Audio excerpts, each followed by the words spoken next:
Botany का एक बहुत बड़ा chapter morphology of flowering plant एक अपने आप में बहुत अच्छा चैप्टर है और नीट के लिए बहुत इम्पोर्टेंट भी है, क्योंकि नीट में हर साल इससे 3 या 4 क्वेश्चन आता ही है। अप्रॉक्स 3 या 4, कम से कम भी तो 3 आएगा, 12 मार्क्स। अगर तुम्हारा दिन अच्छा रहा तो 4 आ जाएगा, 16 मार्क्स दे के जाएगा।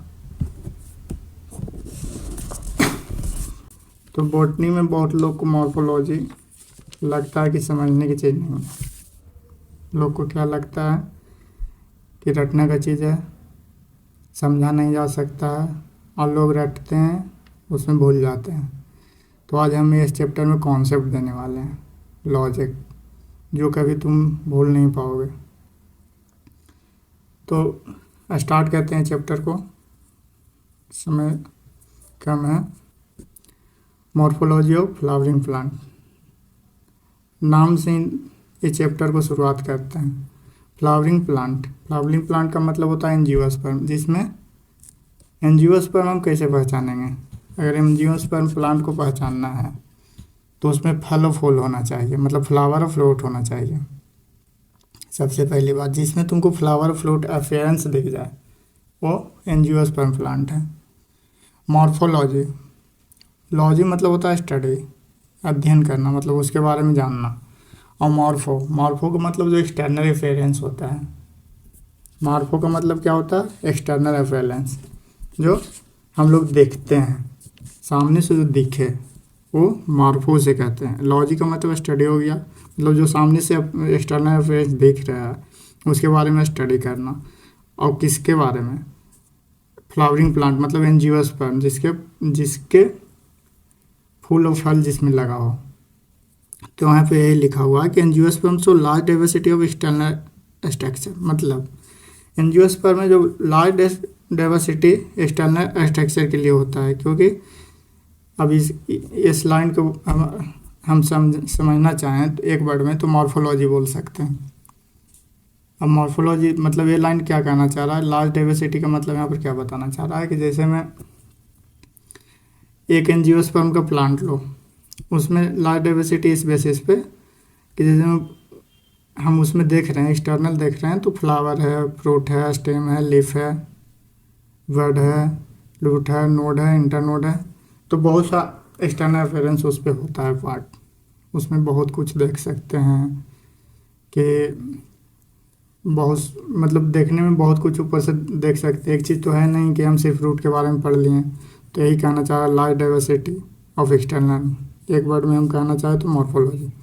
दे are character presence of root, stem, leaf, flower and fruit, जो हम अभी बोले वही लाइन लिखा हुआ है यहाँ पे। अब देखो फ्लावरिंग प्लांट का दो पार्ट में हम बांट सकते हैं। एक रूट सिस्टम होता है, एक शूट सिस्टम होता है। अब देखो रूट सिस्टम, शूट सिस्टम और जिंदगी भर के लिए अगर याद रखना है तो समझ लो। मान लिया जाए कि ये सरफेस है, ये क्या है? ये सरफेस है। तो जो ये सरफेस को क्या बोल सकते हैं? ये मतलब सरफेस तुम समझ लो अपना लैंग्वेज में तो ये धरती माता है, जिस पे हम लोग प्लांट लगाते हैं। तो जो धरती माता का जो नीचे होता है, जितना भी पार्ट नीचे जो हम देख नहीं रहे हैं, प्लांट जब लगा हुआ उसमें हमको दिख नहीं रहा है बाहर से, तो वो हो गया रूट सिस्टम।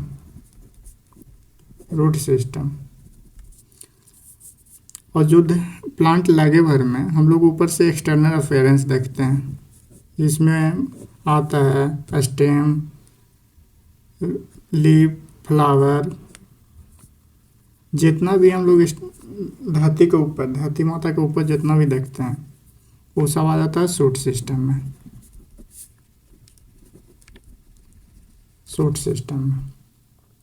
तो प्लांट का 2 पार्ट में बांट दिए, root system and shoot system.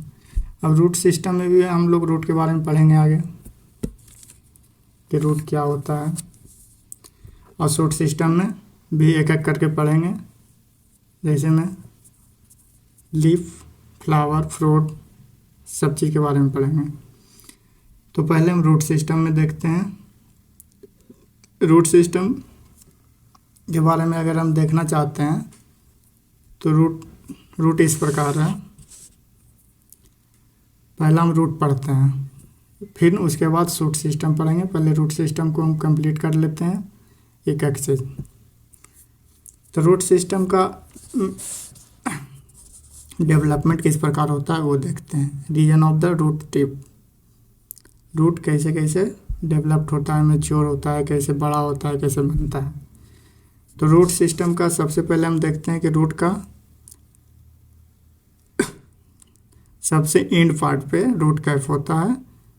ये रूट कैप का काम क्या होता है? रूट कैप से ही तुम सोचो कि अगर रूट कैप है सबसे टिप पे तो उसका क्या काम होगा, खुद सोचो। उसका नाम से ही पता चल रहा है कि रूट कैप, इसका काम ही होता है प्रोटेक्शन, जो रूट को प्रोटेक्शन दे। प्रोटेक्शन क्यों जरूरी है? क्योंकि यहाँ पर मेस्टमेटिक टिश्यू होता है, मेस्टमेटिक होता है जो बहुत सॉफ्ट होता है। अगर ये रूट कैप नहीं रहेगा तो डैमेज हो जाएगा। तो इसके लिए प्रोटेक्शन के रूट कैप होता है। इसका स्ट्रक्चर थंबल लाइक होता है। Protect and tender root apex, root apex को ही प्रोटेक्ट करता है। इसके जस्ट ऊपर रीजन ऑफ मेस्टमेटिक एक्टिविटी होता है, जो यही सेल आगे चल के डिवाइड करके इलोंगेट होकर इलोंगेशन, रीजन ऑफ इलोंगेशन बनाते हैं। तो इस सेल एक छोटा छोटा सेल होता है, इसमें प्रोटोप्लाज्म डेंस होता है, इसका न्यूक्लियस बड़ा होता है क्योंकि इसको डिवाइड करना है। इसमें प्रोटोप्लाज्म डेंस इसलिए होता है कि इसमें जब तक प्रोटोप्लाज्म डेंस नहीं होगा तो ये आगे चल के डिवाइड कैसे करेगा। उसके बाद एहिड सेल, मेस्टमेटिक एक्टिविटी वाला सेल, डिवाइड करके रीजन ऑफ इलोंगेशन बनाते हैं जो इलोंगेट होते हैं इस प्रकार। अगर देखना चाहते हो देखो, अगर यहाँ पे रूट कैप है, यहाँ पे मान लिया जाए रूट कैप लगा हुआ, तो यहाँ पे मेस्टमेटिक टिश्यू है, मेस्टमेटिक टिश्यू है जो इलोंगेट होते हैं इस प्रकार। इलोंगेट कर करके रूट का लेंथ बढ़ाते हैं। रूट का लेंथ बढ़ाने का काम यही सेल का होता है। अब देखो, जैसे में हम लोग छोटा में बच्चा थे, उसके बाद जब हम लोग का इलोंगेशन फेज आया तो हम लोग बड़े हुए, धीरे धीरे बड़ा हो रहे थे। एक समय के बाद इलोंगेशन रुक जाता है। हम लोग भी बड़ा होते हैं तो एक समय के इलोंगेशन रुक जाता है, मैच्योर हो जाते हैं। तो मैच्योर हो जाते हैं तो हम लोग को दाढ़ी मूंछ आ जाता है। वैसे रूट में भी होता है, रूट हेयर आ जाता है, रूट हेयर अपेयरेंस दिखने लगता है। तो जितना में रूट हेयर अपेयरेंस जब से दिखने लगे, समझो अब मैच्योरेशन इसका आ गया, रीजन ऑफ मैच्योरेशन। तो इसमें क्या लिखा हुआ है? Proximal to the region of elongation root hair rise from the region. इस रीजन से रूट हेयर निकल जाता है, जैसा हम बताएं। Proximal to the region of elongation, proximal मतलब पास में, रीजन ऑफ इलोंगेशन के पास कौन है? Region of maturation. अगर हम देखें कि रीजन ऑफ मेस्टमेटिक एक्टिविटी, तो ये दूर है, डिस्टल है। तो प्रोक्सिमल कौन है? जो पास में है। अब देखते हैं कि रूट टाइप ऑफ रूट कितने प्रकार के होते हैं। तो हम लोग को एनसीईआरटी में 3 ही प्रकार का रूट पढ़ना है मेनली। तो हम लोग देखते हैं कि रूट 3 प्रकार के कौन कौन होते हैं, किस प्रकार डिफ्रेंशिएट किया जाता है रूट में। अगर तुमको किसी चीज़ को डिफ्रेंशिएट देने के लिए बोला जाए या ग्रुप बांटने के लिए बोला जाए तो किस किस आधार पे बांटोगे, खुद सोचो। अगर हम रहते तो हम इस प्रकार सोचते हैं कि उसका क्या क्या काम है, मेनली फंक्शन देखते हैं, उसका रंग रूप, एक्सटर्नल रेफरेंस देखते हैं। तो यहाँ तो हम क्या पढ़ रहे हैं? मॉर्फोलॉजी पढ़ रहे हैं। तो मॉर्फोलॉजी में एक्सटर्नल रेफरेंस पे ही बांटेंगे रूट को। तो एक्सटर्नल रेफरेंस पे ही बांटा गया है रूट को 3 प्रकार में। Tap root system first, second fibrous root system, third adventurous root system. तो टैप रूट क्या होता है? टैप रूट में majority of dicotyledons plant, tap root जहाँ भी तुमको दिख जाए समझो डाइकोटिलेडन्स प्लांट्स। अब टैप रूट पहचाने कैसे? तो यहाँ पर लिखा हुआ है radicle directly elongate into the primary root. radical elongate directly into the primary root which grow inside the soil. Primary root bears lateral root such as a secondary root, tertiary root, etc. Primary root and its branches constitute taproot system. Example method देखो, इसका मतलब हम समझाते हैं। Tap root क्या होता है? एक प्राइमरी रूट निकलता है, जैसे धरती माता है, यहाँ से एक प्राइमरी रूट निकला, तो ये प्राइमरी रूट हो गया, प्राइमरी रूट हो गया। इसमें से जो रूट निकला लैटरल पार्ट में, वो सेकेंडरी रूट हो गया। अब सेकेंडरी रूट से इससे भी थोड़ा छोटा छोटा निकलता है, टर्शियरी रूट हो गया। तो प्राइमरी रूट का डायमीटर सबसे ज़्यादा होता है, इससे थोड़ा कम सेकेंडरी रूट का होता है। जो इससे निकलता है वो टर्शियरी रूट होता है, जिसका डायमीटर बहुत कम होता है। तो इसका एग्जाम्पल दिया था क्या? मस्टर्ड। मस्टर्ड में पाया जाता है ये। तो मस्टर्ड तुम कभी देखे हो, सरसों खेत में गए होगे, सरसों जहाँ होते हैं किसान उगाते हैं सरसों, वहाँ तुम गए होगे, तो सरसों के खेत में देखे होगे मस्टर्ड। अगर तुम कबाड़े होगे कभी, तो उसमें देखते होगे कि एक मेन रूट होता है, जैसे इसमें दिया हुआ है, उसके लेटर साइड में छोटा छोटा रूट निकला हुआ होता है। अगर तुम रियल लाइफ से देख के याद करना चाहोगे तो याद कर सकते हो। तो मस्टर्ड में कौन सा रूट पाया जाता है? Tap root. और तुम अब डाइकोटिलेडन्स प्लांट कैसे हम पहचानते हैं वो आगे हम बताएंगे यही चैप्टर में। अभी तुम समझो कि टैप रूट, यहाँ पे टैप रूट के बाद हम लोग सेकंड देखते हैं fibrous root system. Fibrous root system monocotyledon में पाया जाता है। फाइब्रस रूट जहाँ भी देखें मतलब समझ लें मोनोकोटिलेडन है। फाइब्रस रूट सिस्टम मतलब फाइब्रस रूट बनता कैसे है? पहले तो फाइब्रस रूट बनने से पहले जब वो प्लांट लगाया जाता है तो प्राइमरी रूट रहता है, शॉर्ट लिफ्ट के लिए रहता है। फिर शॉर्ट लिफ्ट के बाद कुछ समय बाद रिप्लेस होकर फाइब्रस रूट में हो जाता है कन्वर्ट। तो यहाँ पर लिखा हुआ है in monocotyledon primary root is short lived and replace by large number of root originate from base of the system. इसका मतलब क्या होता है? देखिए, बेस ऑफ द सिस्टम का मतलब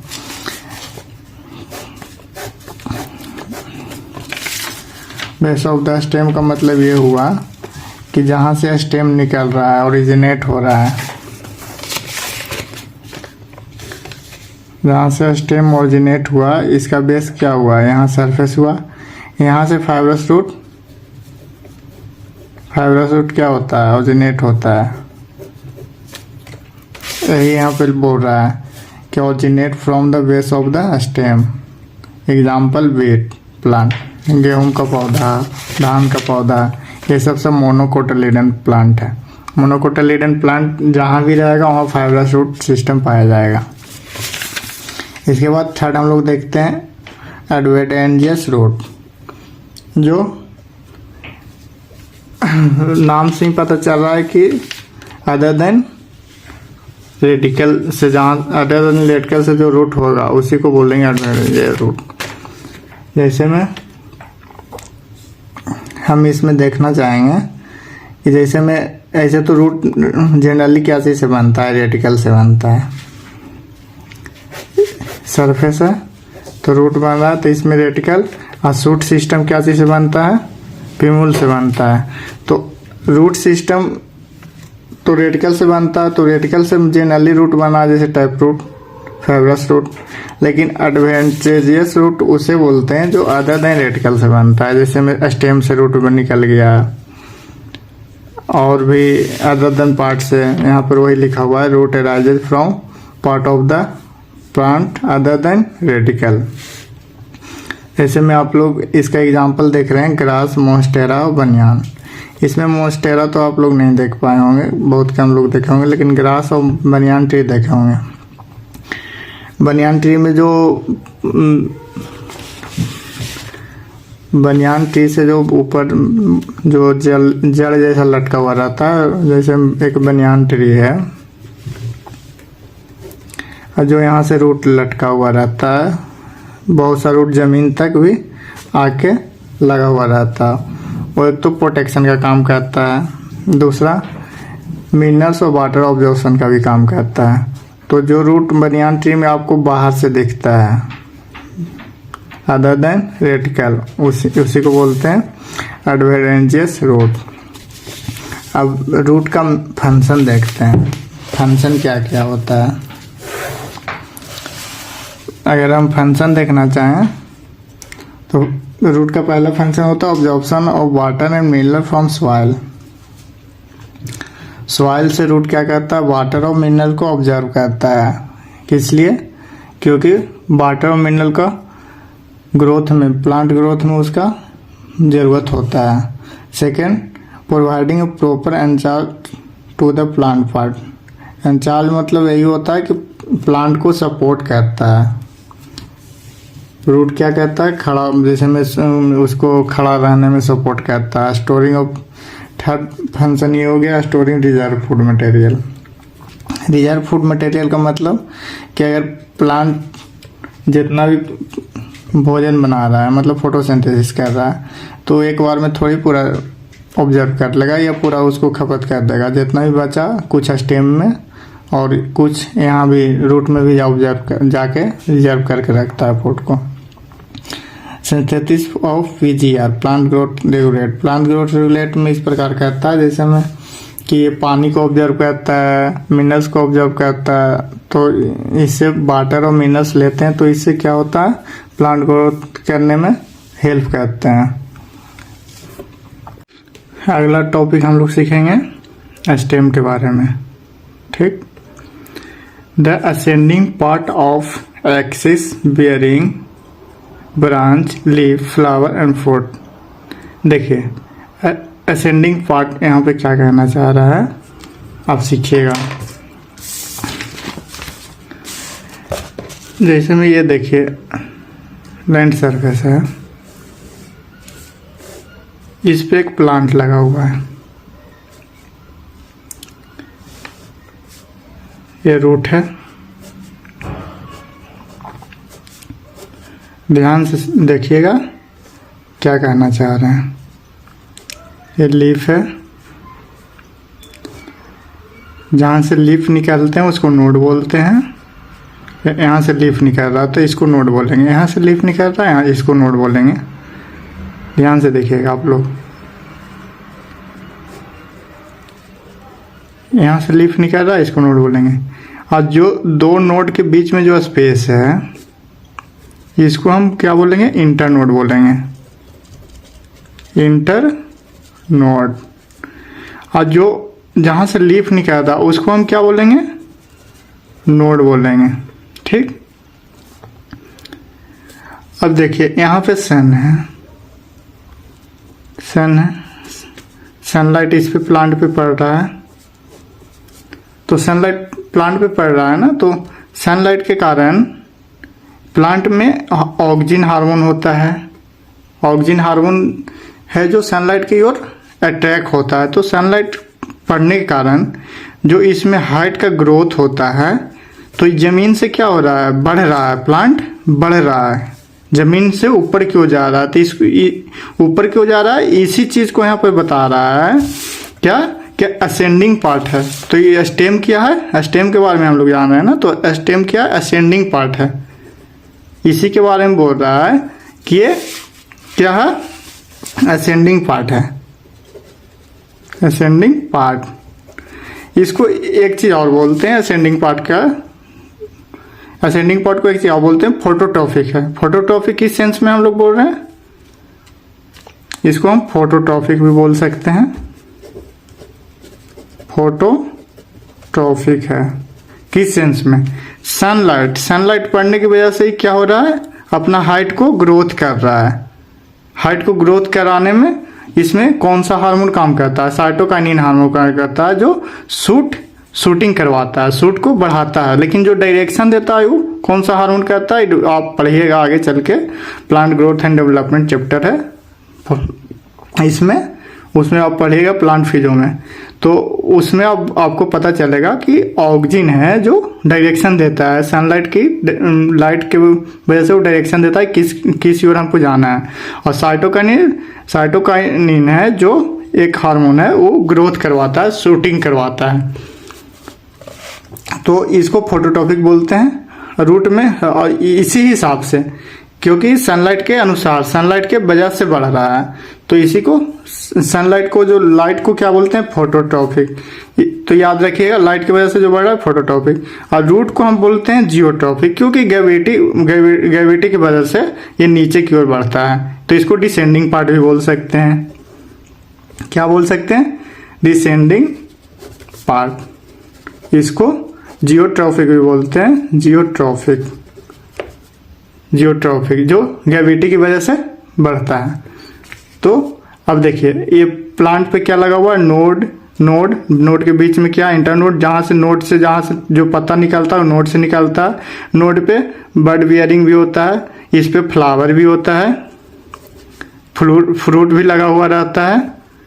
तो यही अब देखिए जो चीज़ हम बताए हैं सेम चीज लिखा हुआ होगा, अब पढ़िएगा।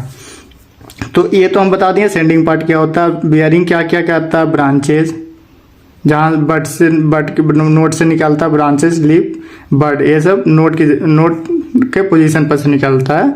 Leaves, flower and fruits. देखिए यहाँ पे आप एक बार दिखा देते हैं आपको बुक में फिगर के अनुसार। जहाँ से निकल रहा है उसको नोड बोलते हैं। नोड से क्या क्या निकलता है, एक तो बड निकलता है, हम बता चुके हैं आपको, एक ये लीफ निकलता है, ब्रांच निकलता है, और दो नोड के बीच में जो स्पेस होता है उसको इंटरनोड बोलते हैं। अब जो स्टेम है इस पर क्या क्या बियर कर रहा है, फ्लावर बियरिंग कर रहा है, और क्या क्या है, फ्रूट है, स्टेम पे और क्या है, लीफ है। आप यहाँ से समझ गए, तो यही चीज लिखा हुआ है। It develop from plumule. आपको बता देते हैं कि जो सूट को डेवलप कराता है, उसको क्या बोलते हैं, पिम्यूल। आगे पहले भी बता चुके होंगे। और जो रूट को डेवलप कराता है उसको रेडिकल बोलते हैं। रूट में हम आपको बताए थे, और आर से रूट, आर से रेडिकल, याद रखिएगा। और बाकी जो बच गया वो सूट। पिम्यूल क्या करवाता है, सूट डेवलप करवाता है। अब इसका देखिए फंक्शन पढ़िए, किस स्टेम का क्या फंक्शन होता है। तो spreading out branches bearing leaf, flower and fruits. ये तो आपको बता चुके हैं कि इस पे क्या इसका फंक्शन एक है कि ये ब्रांच, फ्रूट, फ्लावर को क्या कहता है, बियर कहता है, और ये ब्रांच को फैलाता है, अपना ग्रोथ बढ़ाता है। सेकेंड वाला जो फंक्शन है वो इम्पोर्टेंट है, समझने लायक है। It conduct water, mineral and photosynthesis. देखिए तीनों का केस हम समझाते हैं। अगर यहाँ पे अगर बन रहा है, जैसे में यहाँ से वाटर और मिनरल हम आपको रूट में पढ़ाए थे। रूट में क्या फंक्शन पढ़ाए थे कि ये मिनरल और वाटर को ऑब्जर्व करता है सॉइल से। तो देखिए हम आपको ये फिगर से समझाते हैं, अच्छा समझ में आएगा। यहाँ से रूट से ये क्या किया, वाटर मिनरल ऑब्जर्व किया। तो अगर हम वाटर मिनरल यहाँ से ऑब्जर्व करवा रहे हैं तो जरूरी है कि खाली इसी को जरूरत है, वाटर मिनरल को, हर पार्ट को जरूरत है, तो हर पार्ट मिल जाएगा कहाँ से। तो इसी को एक कंडक्ट करवाने का काम जो करता है या स्टेम करवाता है। तो एक फंक्शन हो गया, हर पार्ट में भेजता है यहाँ से वाटर मिनरल्स। अब देखिए ये दो बात मीनिंग तो कवर हो गया कि वाटर मिनरल्स कंडक्ट कैसे करवा रहा है। फोटोसिंथेसिस का मतलब हम लोग समझते हैं। फोटोसिंथेसिस देखिए कौन सा आधार पे, कौन सा कंडीशन में करवाता है। जब फोटोसिंथेसिस जब करवाएगा, जो प्लांट ज़्यादातर डेजर्ट एरिया में रहता है उसका स्टेम ग्रीन होता है। अब ग्रीन होने का पीछे भी कारण है, ध्यान से मेरा बात सुनिएगा।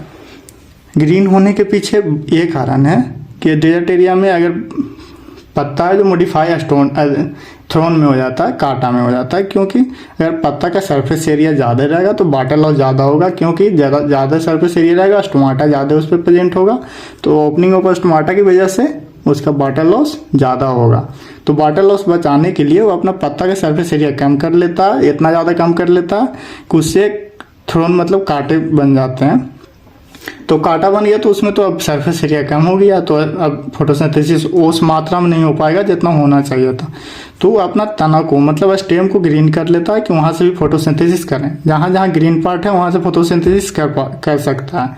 तो इसलिए ये उस कंडीशन में ये क्या कराता है, स्टेम फोटोसिंथेसिस भी करवा सकता है। अब देखिए अगला फंक्शन, तीसरा function, some stem perform the function of storage of food. देखिए स्टोरेज ऑफ फूड तो सब करेगा, जैसे आपको स्टोरेज ऑफ फूड इसमें भी बताए थे, रूट में भी बताए थे कि जितना खाना बन रहा है एक बार में यूटिलाइज थोड़ी होगा, खाना बना के रख लेता है, समय आने पर यूटिलाइज किया जा सकता है।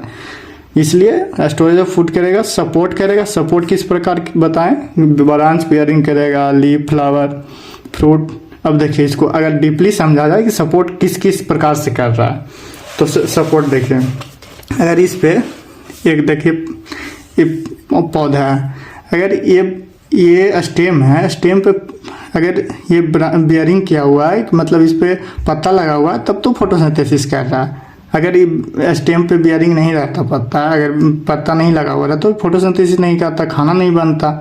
तो इसी प्रकार हर कंडीशन में ये सपोर्ट कर रहा है। यहाँ फ्लावर है, फ्लावर नहीं रहता तो ये रिप्रोडक्शन नहीं कर पाता, तो रिप्रोडक्शन में सपोर्ट कर रहा है, इनडायरेक्टली सपोर्ट कर रहा है।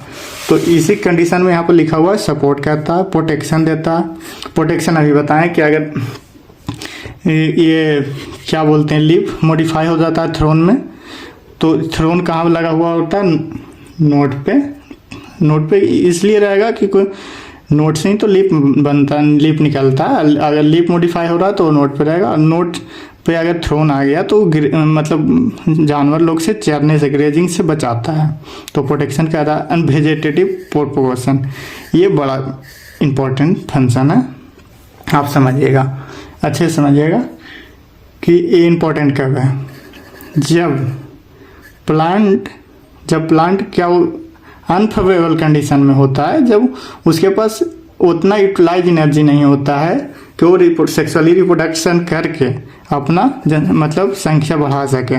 तो उस कंडीशन में ये वेजिटेटिव प्रोपगेशन किया जाता है, क्योंकि ये तना को काट के लगाया जाता है। जैसे में एग्जांपल हम देखते हैं रोज को आप तना भी काट के लगाइएगा ना तो वो मतलब एक नया पौधा बना लेगा, नया प्लांट बना लेगा। अब देखिए आप लोग को कहीं पे भी दिक्कत आ रहा है कोई भी टॉपिक में, तो आप लोग कमेंट कीजिए, बोलिए, बताइए कि हमको ये चीज़ नहीं अच्छा समझ में आया, उसके पे हम स्पेशल वीडियो बना के आप लोग को समझा देंगे। आप लोग का बस कमेंट आना चाहिए कि ये वीडियो हमको या ये टॉपिक, ये वर्ड का मतलब फिर से बता दीजिए, हम ज़रूर बताएंगे। अब हम लोग अगला टॉपिक समझेंगे लीफ के बारे में। तो देखिए जहाँ पे भी डॉट आए आप कमेंट कीजिएगा, हम ज़रूर उसके बारे में अच्छा से बताएंगे। तो देखिए लीफ के बारे में हम लोग पढ़ते हैं। Develop at the node and wear A bird in एक्जेल। पहले भी हम ये चीज़ बता चुके हैं, फिर से बता देते हैं कि डेवलप एट नोड, लीफ कहाँ से निकलता है, नोड पर से, जो इसमें हम आपको बताए थे फियर के अनुसार कि जहाँ से लीफ निकल रहा है उस पोजीशन को क्या बोलते हैं, नोड बोलते हैं। तो नोड से जो निकलता है उसको लीफ बोलते हैं। नोड से ब्रांच भी बियर करता है, मतलब ब्रांच भी निकलता है और बर्ड भी निकलता है। तो कहाँ से लीफ निकलता है, नोड से। तो यहाँ पे वही बोल रहा है node and bear in bird. देखिए बर्ड भी बताएं कि यहाँ नोड से बर्ड भी निकलता है और बर्ड्स में तो कली निकलता है। In its axial, axial in the sense देखिए किस प्रकार बोल रहा है कि आप एक्सिस ले सकते हैं। जैसे मैं यहाँ से निकल रहा है तो इसको एक एक्सिस मान सकते हैं, यहाँ से निकल रहा है एक एक्सिस मान सकते हैं। तो इन द सेंस इस एक्जियल पे जो जहाँ से निकल रहा है उसको नोड बोलते हैं। नोड पर से क्या निकल रहा है, लीफ निकल रहा है, बर्ड निकल रहा है और ब्रांच भी निकलता है। ये लाइन का मतलब समझ में आ गया। दूसरा लाइन में क्या लिखा हुआ है कि originate from suit apical meristem. आपको पहले ही बता दिए कि जो सूट सिस्टम बनता है, सूट बनता है उपेम्यूल से बनता है और सूट एपिकल मेरिस्टेम की वजह से क्या होता है, ग्रोथ करता है। और रूट एपिकल मेरिस्टेम की वजह से रूट ग्रोथ करता है जो रेडिकल से बनता है। और अरेंज इन एक्रोपेटल ऑर्डर, ये इंपॉर्टेंट वर्ड है, इसको समझते हैं हम एक्रोफेटल ऑर्डर का मतलब क्या होता है। ध्यान से सुनिएगा, ये सब कॉन्सेप्चुअल वर्ड है, जितना ध्यान से सुनिएगा सीखिएगा। एक्रोफेटल का मतलब जो ओल्ड पत्ते मतलब ओल्ड लीफ होते हैं वो नीचे होते हैं, जैसे जैसे नया पत्ता आते हैं, जैसे जैसे नए पत्ते आते हैं ऊपर लगे जाते हैं, जैसे प्लांट बढ़ रहा है धीरे धीरे, तो जो सबसे पहले पत्ता आया होगा नीचे वाला आएगा, उसके बाद ये, उसके बाद ये, उसके बाद ये, मतलब सबसे ज़्यादा एज किसका होगा, नीचे वाला का। तो सबसे ज़्यादा एज नीचे वाला होगा, मतलब सबसे ओल्ड नीचे वाला होगा।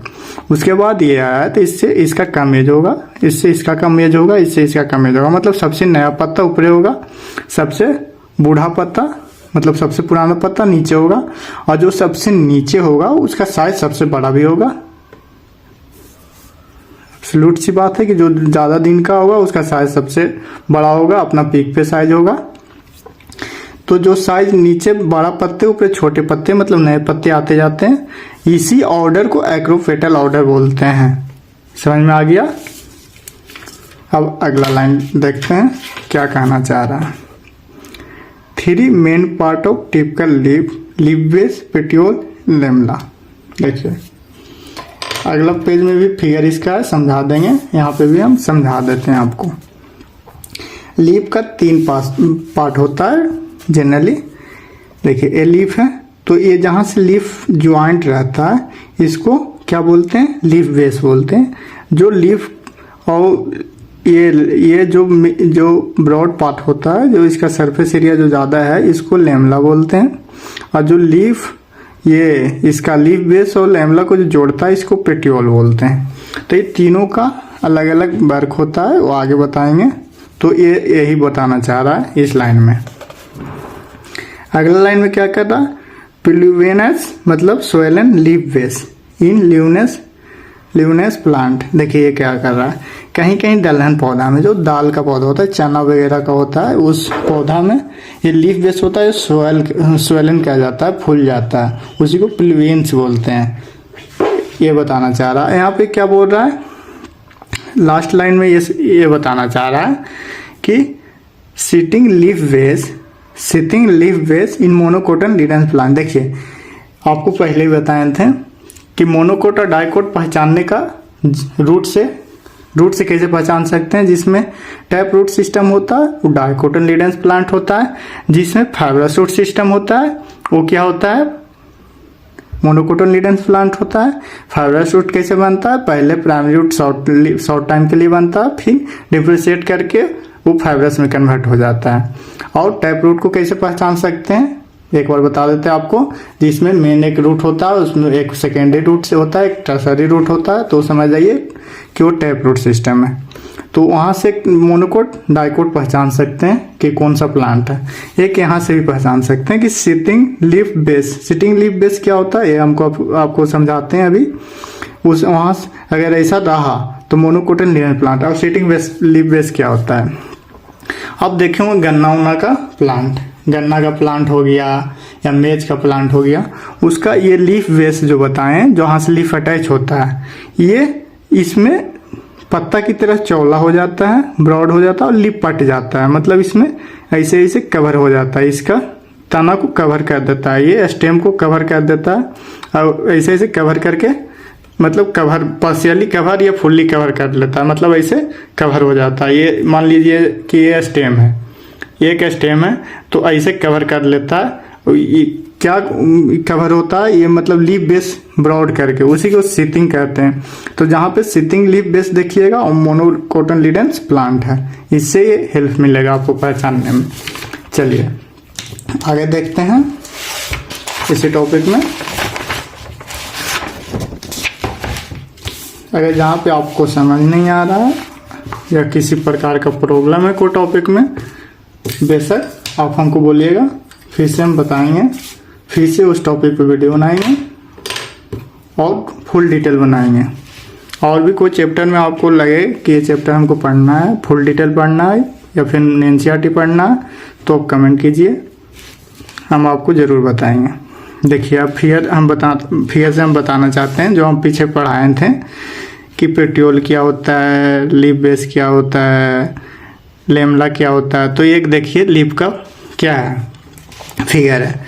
तो देखिए हम बताए थे जो जहाँ अटैच करता है स्टेम से उसको क्या बोलते हैं, लीफ बेस बोलते हैं।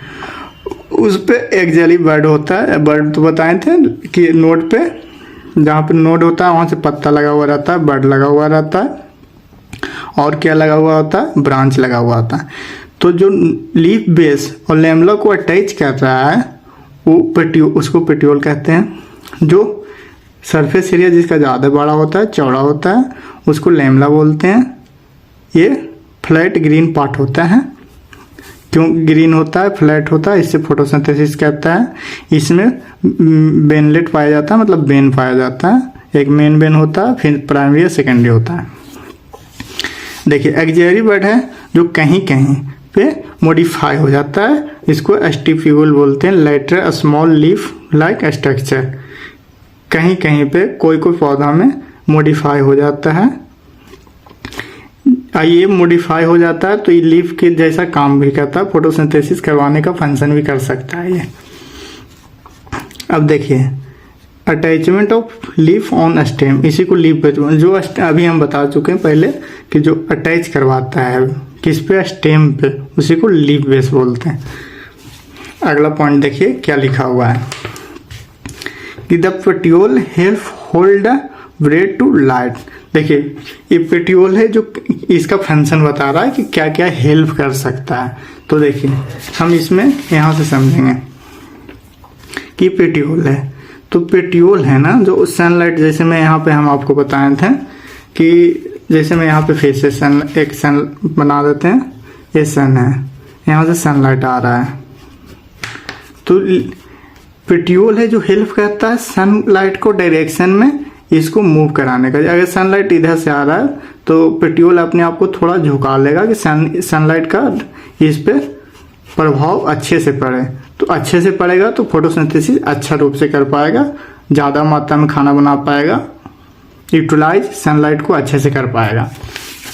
तो इसमें हेल्प करता है। ए लाइन का मतलब ये हुआ petioles allow leaf blade, petioles क्या अलाउ करता है, लीफ ब्लेड को टू फिल्टर, मतलब पत्ता को फड़फड़ाने में, मतलब जब मतलब हवा तेज चलती है विंड में तो उसको फिल्टर करने में हेल्प करता है। There by cooling leaf lamella variant, जब ये लीफ लेमला को जो सरफेस एरिया जिसका बड़ा होता है उसको कूल करने में भी हेल्प करता है।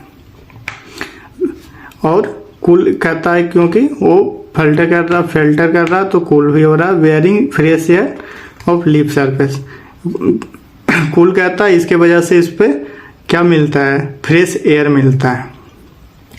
अब अगला टॉपिक है फेलोटैक्सी। फेलोटैक्सी मतलब arrangement of leaf on the stem of branch. देखिए फेलोटैक्सी क्या होता है, 3 प्रकार के फेलोटैक्सी होता है। फेलोटैक्सी उसे कहते हैं जैसे में एक प्लांट है, प्लांट पे जो स्टेम पे जो पत्ता लगने का अरेंजमेंट है, मतलब स्टेम पे लीफ लगने का अरेंजमेंट है, उसी को फेलोटैक्सी बोलते हैं।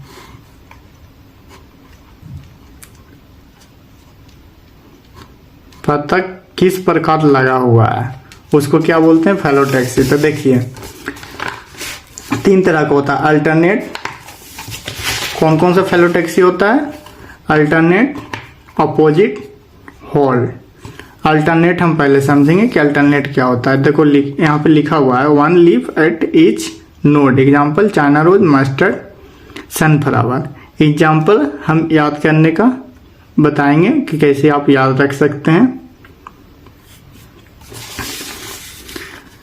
यहाँ पे देखिए ये अल्टरनेट वाला क्या होता है कि वन नोड से दोनों अल्टरनेट साइड पे लीफ निकला हुआ है। फिर यहाँ 1 नोड है, यहाँ से भी अल्टरनेट साइड पे एक लीफ निकला हुआ है, तो इसको क्या बोलेंगे, अल्टरनेट फेलोटैक्सी। और जो यहाँ अपोजिट लिखा हुआ है, अपोजिट क्या होता है,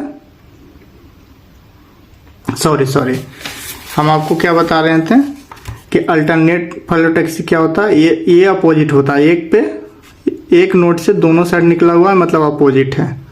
और अल्टरनेट क्या होता है, एक नोड से एक साइड अगर निकला लीफ तो अगला नोड से उसके दूसरे साइड निकलेगा अल्टरनेट वे में।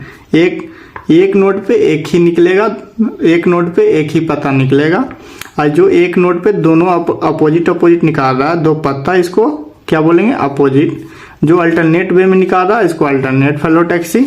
और जो प्लांट पे एक नोड से चारों तरफ पत्ता निकाल दे, यहाँ पत्ता, यहाँ पत्ता, यहाँ पत्ता, मतलब लीफ हर जगह पे चारों तरफ होल रूप से सजा दे, मतलब होल मतलब एक जगह पे एक नोड से सब पत्ता को सजा दे, इसको होल फेलोटैक्सी बोलते हैं। देखिए अब यहाँ पे यही सब बताया हुआ है। अल्टरनेट क्या बोले कि एक नोड से एक पत्ता निकले अल्टरनेट वे में, तो उसको अल्टरनेट में क्या है? China rose, mustard, sunflower. देखिए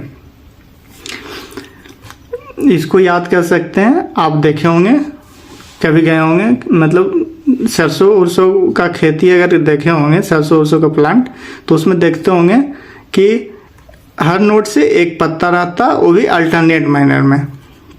तो मस्टर्ड याद रह जाएगा, चाइना रोज याद रह जाएगा, ऐसे आप याद कर सकते हैं। आप ट्रिक खुद बना सकते हैं। MCS ऐसे तो बलगन नहीं समझिएगा, लेकिन ट्रिक के लिए आप याद करने के लिए अगर याद कर रहे हैं, जैसे में MC मतलब और S समझ रहे हैं ना, तो MCS से आप याद कर सकते हैं। आप अपना तरीका से याद करने के लिए सोच सकते हैं। तो MCS मतलब अल्टरनेट, इंटर लोग होता है जो MCS होता है। तो अल्टरनेट लोग को आप अल्टरनेट लोग को क्या बोलते हैं? जो अल्टरनेट रूप से, जैसे मैं याद करने के लिए हम बता रहे हैं, इन द सेंस और ऐसा कुछ रीजन नहीं है। अल्टरनेट आप किसको रखते हैं? जिसको आप अल्टरनेट रखते हैं उसको आप अपने लैंग्वेज में तो कुछ भी बोल सकते हैं, लेकिन ऐसा याद करने के लिए आप सोच सकते हैं। अपोजिट में क्या? एक नोड से, अपोजिट के लिए क्या बताए थे? एक नोड से दोनों तरफ, अपोजिट साइड दोनों तरफ लीफ लगा हुआ हो, बेयरिंग हो, तो उसको क्या बोलेंगे? Opposite phyllotaxy. Two leaf at each node, वही लिखा हुआ क्लोट्रॉपिक्स और गुआवा। इसके लिए एकदम याद करने का सबसे बेस्ट तरीका, आप गुआवा तो देखे होंगे, गुआवा का प्लांट हर कोई देखा है, तो आप वहां जाके देख सकते हैं, एक बार में याद हो जाएगा। इसे आप गुआवा को जनरली माइंड रीड करिएगा तो याद आ जाएगा कि अल्टरनेट वे में लगा हुआ रहता है, मतलब अपोजिट में लगा हुआ रहता है। एक नोड से दो पत्ते निकले हुए थे। होल के बारे में आपको क्या बताए थे? जो एक नोड से सब पत्ता निकला हुआ हो पूरा होल लूप में, तो more than 2 leaf at each node. आप इसका एग्जाम्पल याद कर सकते हैं, अल्स्टोनिया, ये भी आप देखे होंगे कहीं कहीं पे ये लगा हुआ रहता है। अल्स्टोनिया ये सजाने उजाने में कहीं पे लगा देता है, गेट उट पे कहीं पे लगा हुआ रहता है। इसका एग्जाम्पल आप याद कर लीजिए, अपोजिट फेलोटैक्सी को क्या? क्लोट्रॉपिक और गुआवा।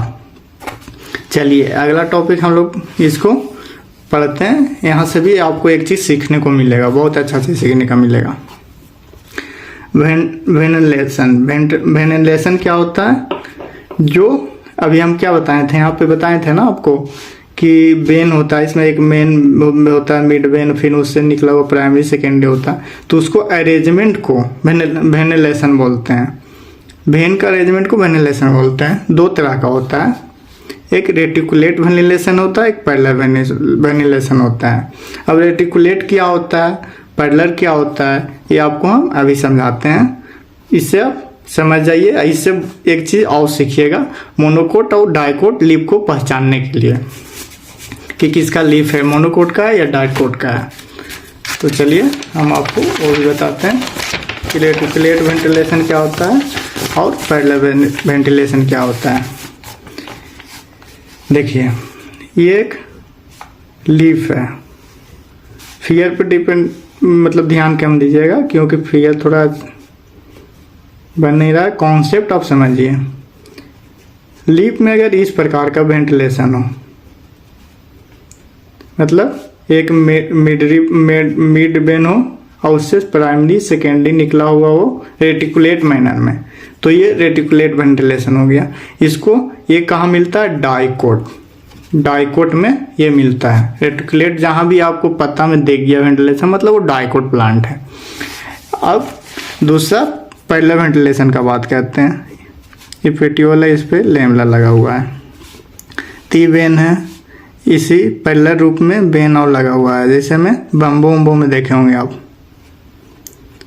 तो ये जहाँ भी इस पैरेलल रूप में वेन का अरेंजमेंट दिख जाए, ये मिड वेन होता है जो ज़्यादा डायमीटर का होता है, ये मिड वेन जो मेन वेन होता है।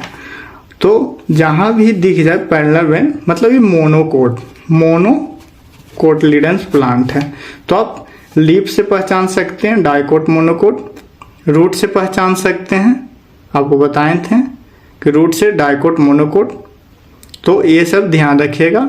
आप ये स्टेम से भी पहचान सकते हैं मोनोकोट, जो आपको हम एक बताए थे मॉडिफिकेशन वाला कि लीफ बेस से जो मॉडिफाई करके सीट बना लेता है, कवर कर लेता है, उससे मोनोकोट पहचानते हैं।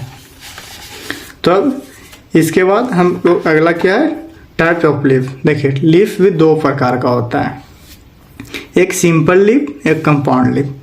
अब सिंपल लीफ और कंपाउंड लीफ दोनों के बारे में हम अच्छा समझेंगे। पहले हम समझ लेते हैं, उसके बाद इसका थ्योरी पढ़ लेंगे। देखिए सिंपल लीफ एक लीफ बनाते हैं, जैसे में ये लीफ है, तो इसका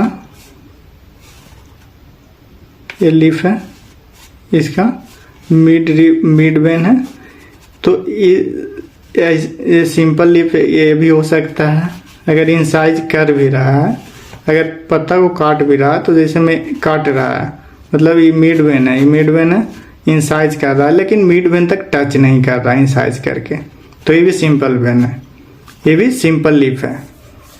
अगर यही चीज काट के मतलब इतना ही साइज हो जाए कि मिड वेन में टच कर जाए, तो ये कंपाउंड लीफ हो जाएगा।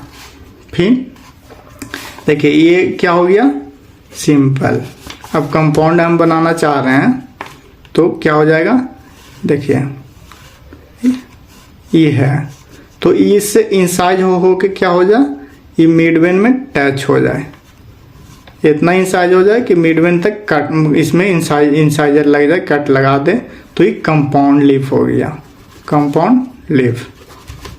तो यहाँ से आप समझ गए कि जो मिड वेन तक कट नहीं लगा हो या फिर सिंपल हो, वो सिंपल लीफ में आएगा। जो एक कट लगने के बाद इतना कट लग जाए कि मिड वेन तक उसका कट पहुंच जाए, तो वो कंपाउंड लीफ हो गया। ये मिड वेन को फिर उसको रैचिस बोलते हैं, कंपाउंड लीफ में रैचिस नाम हो जाता है, पड़ जाता है। अब देखिए थ्योरी में क्या लिखा हुआ है।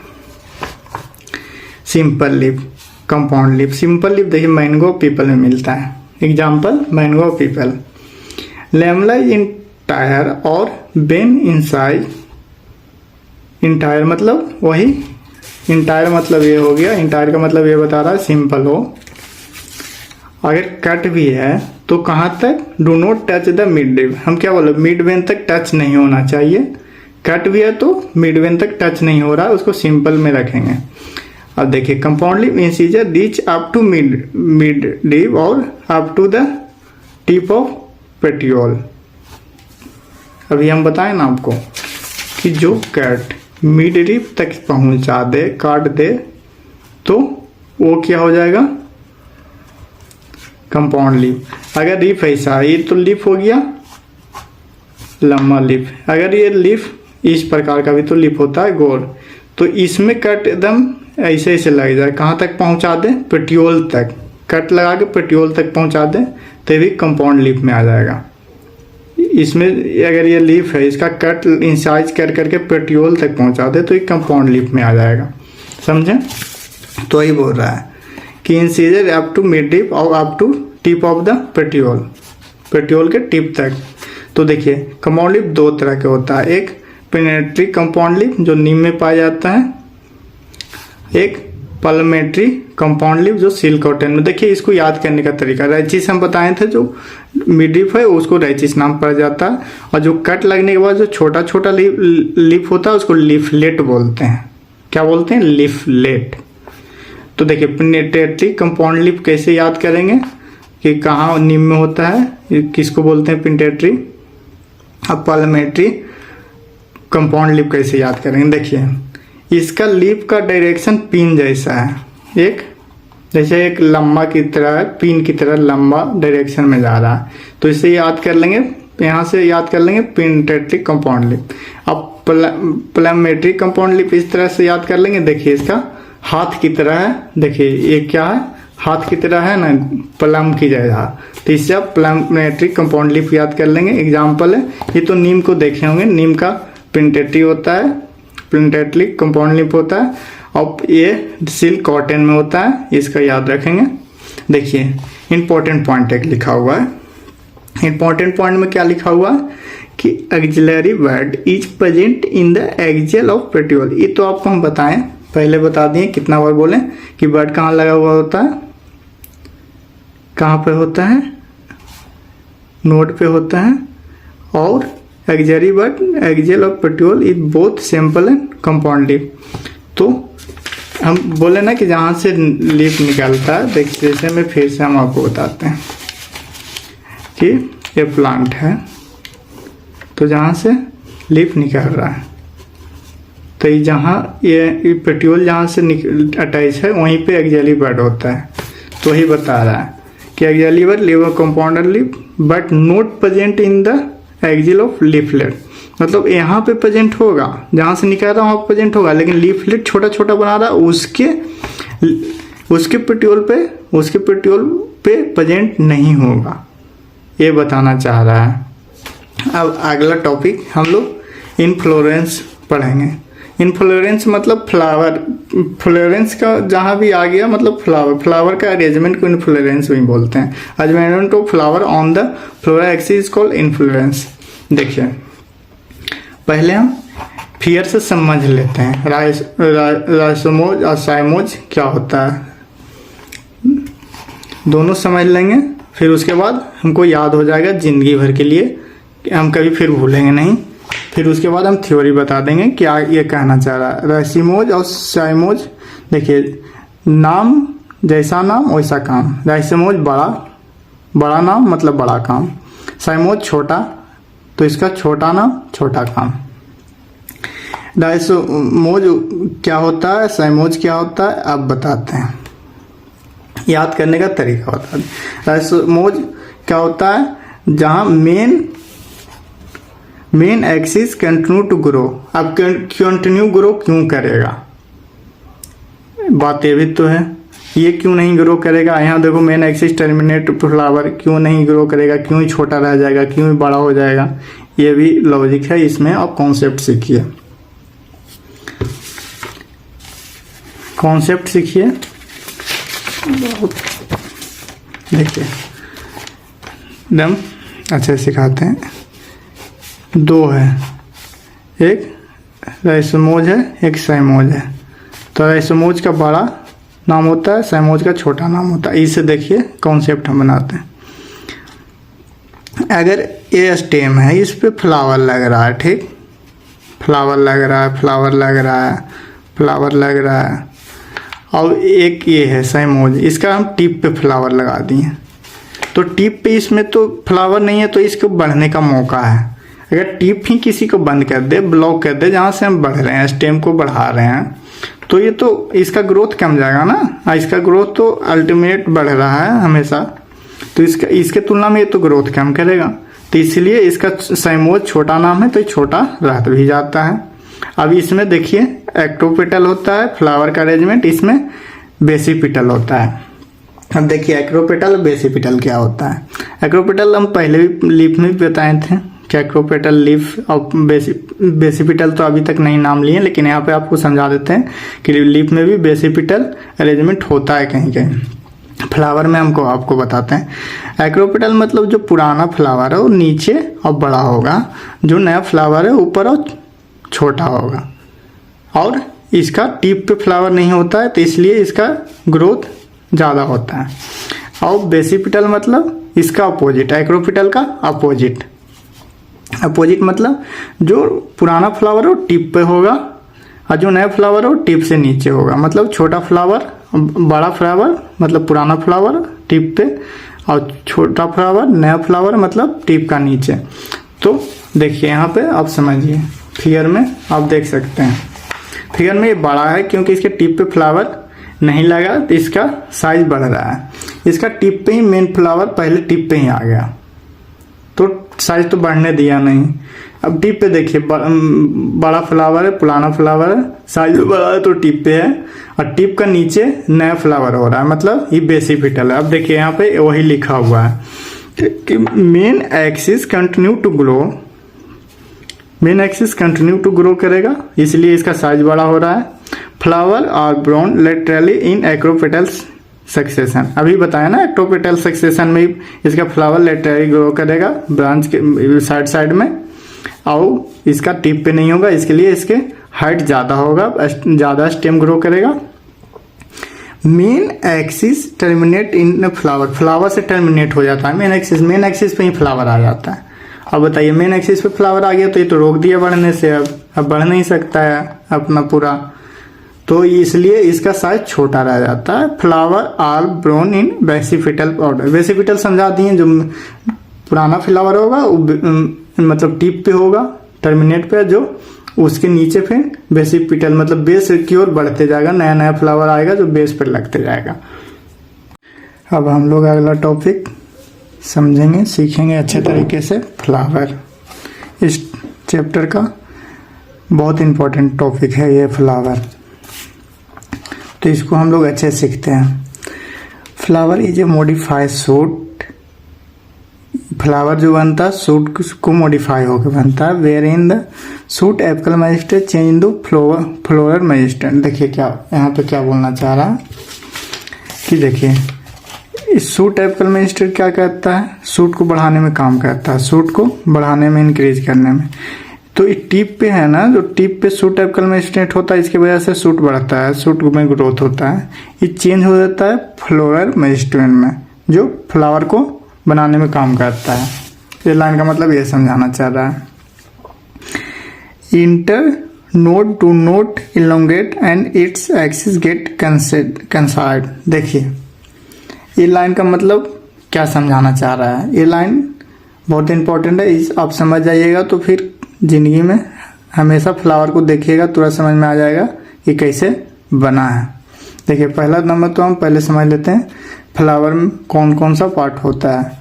सबसे ग्रीन पार्ट होता है कैलेक्स होता है, जो उसके बाद जो कलर वाला पार्ट होता है जिसमें कलर होता है रंग बिरंगा, वो क्रोला होता है। गाइनोसियम और एंड्रोसियम, उसके बाद एंड्रोसियम होता है। गाइनोसियम जो फीमेल रिप्रोडक्टिव पार्ट होता है, एंड्रोसियम जो मेल रिप्रोडक्टिव पार्ट होता है।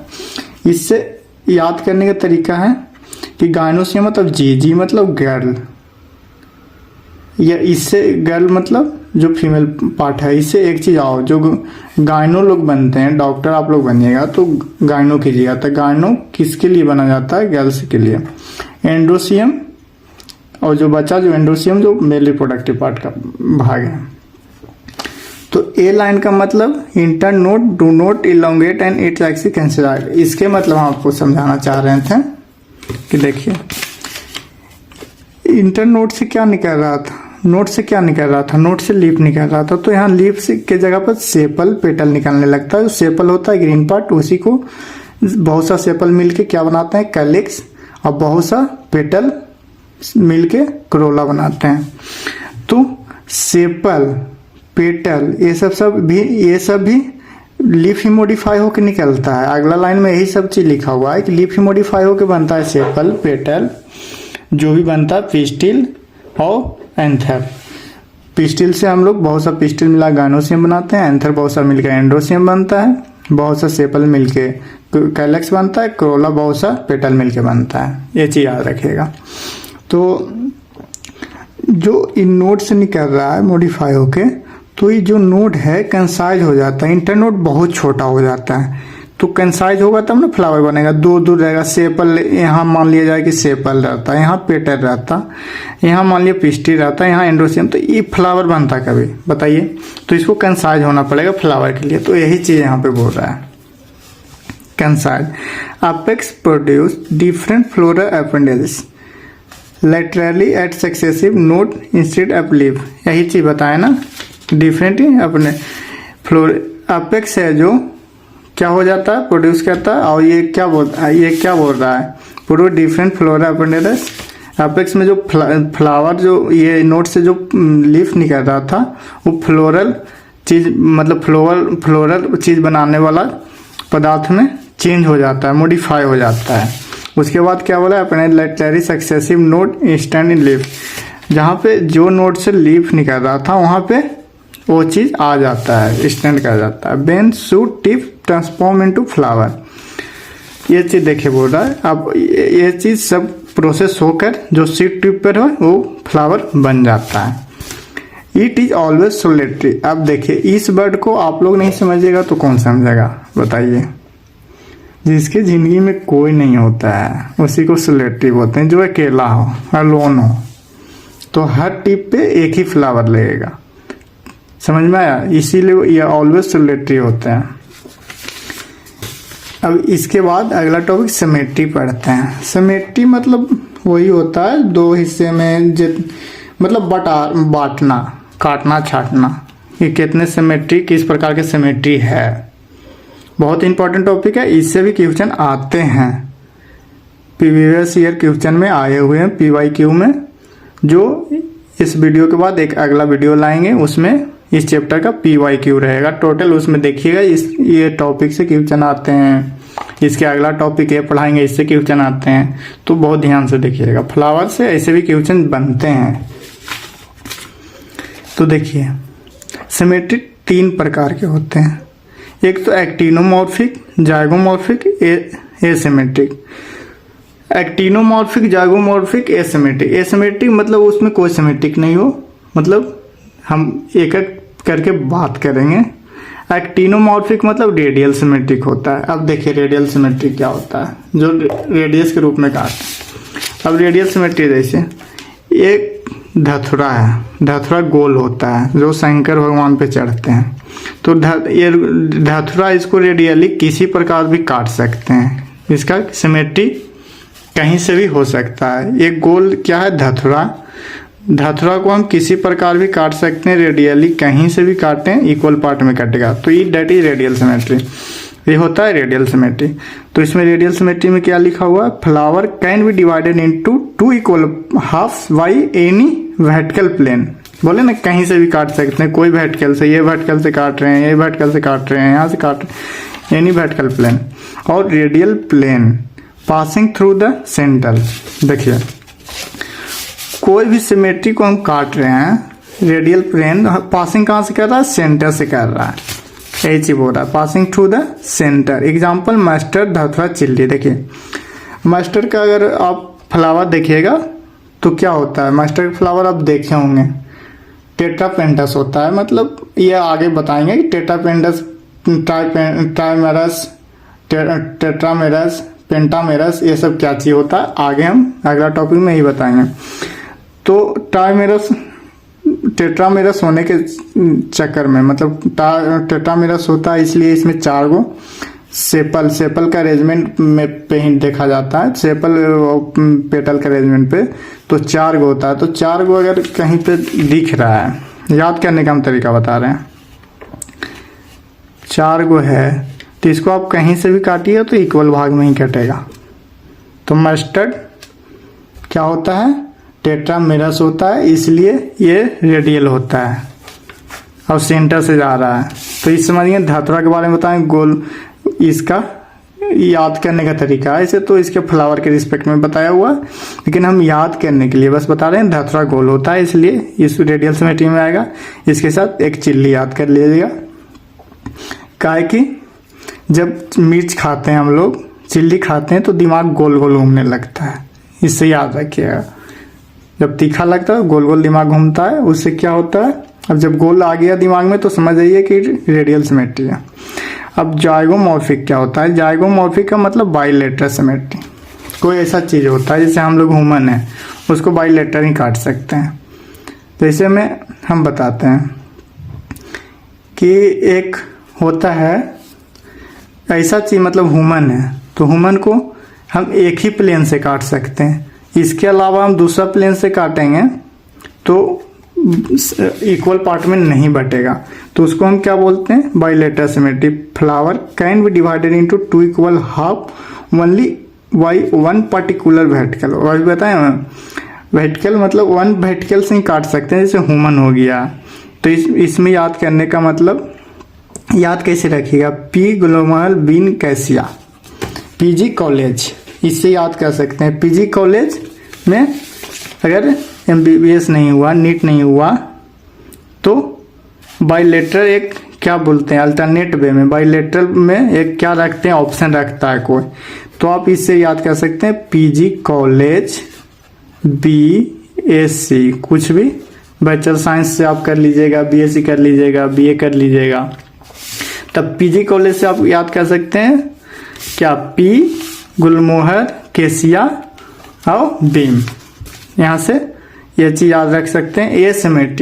एसिमेट्रिक जैसे में अमीबा हो गया, अमीबा आप जानते हैं जिसका कोई शेप साइज सही से नहीं हो, जिसका कोई shape size irregular shape size हो, तो आप उसको बांट सकते हैं दो इक्वल भाग में। आप बताइए, आप ही सोचिए कि शेप साइज का है, ऐसे ऐसे ऐसे कुछ भी शेप साइज है, कहीं से बांटिएगा तो इधर कम इधर ज़्यादा, कहीं से काटिए, इसका शेप साइज नहीं इरेगुलर है तो कहीं से कब बांट नहीं सकता है दो इक्वल भाग में, तो इसी को एसिमेट्रिक बोलते हैं।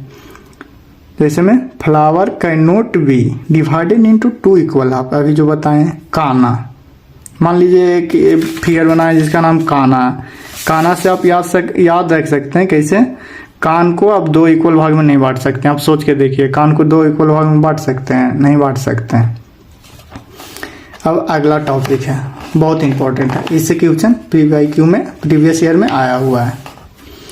इस टॉपिक को भी हम एग्जाम्पल बहुत अच्छे से याद करवा देंगे, एग्जाम्पल नहीं भूलिएगा, विश्वास रखिए। ये देखिए, ये इस टॉपिक में क्या समझाना चाह रहा है, type of flower on the basis of position of ovary, मतलब फीमेल पार्ट का बात कर रहा है, with the respect of other floral part of thalamus. Thalamus पे देखिए जितना भी पार्ट होता है वो फ्लावर का हमें सब पार्ट थैलमस पे अटैच होता है, जहाँ अटैच होता है उसी को थैलमस बोलते हैं।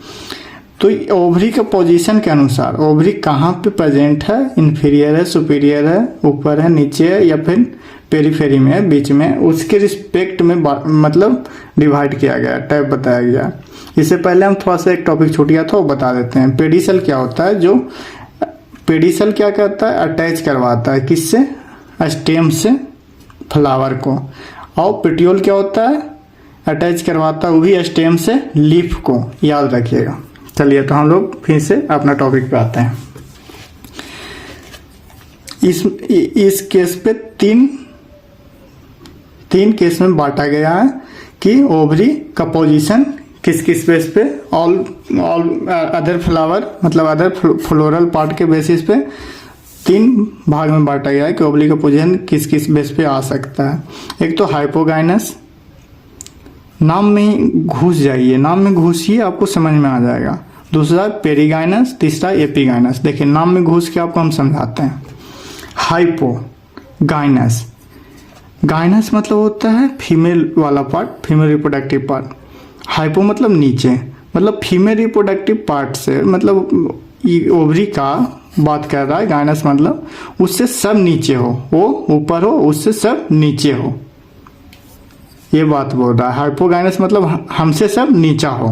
तो देखिए फीमेल का जो गाइनस है मतलब ओवरी है, वो सबसे ऊपर है और उससे सब नीचे है।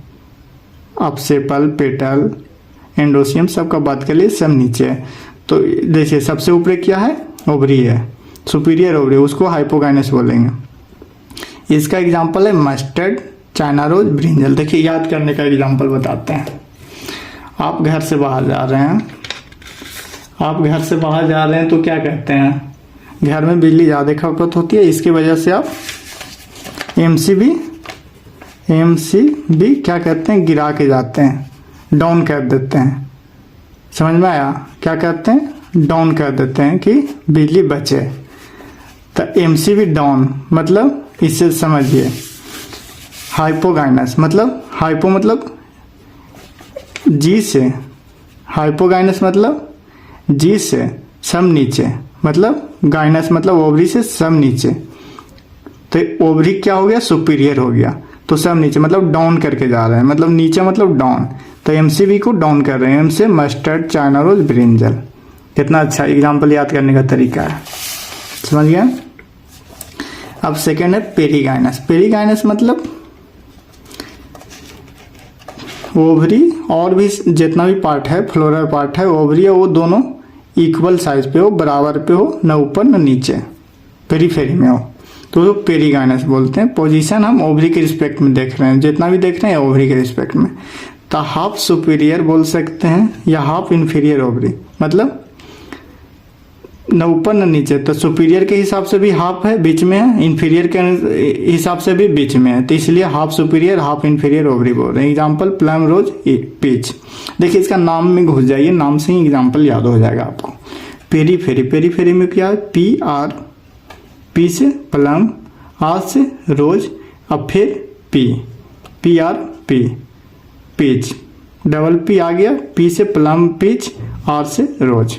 नाम से पेरीगाइनस याद हो गया आपको, अच्छे से याद हो गया कि पेरीगाइनस में प्लम रोज पीच आएगा।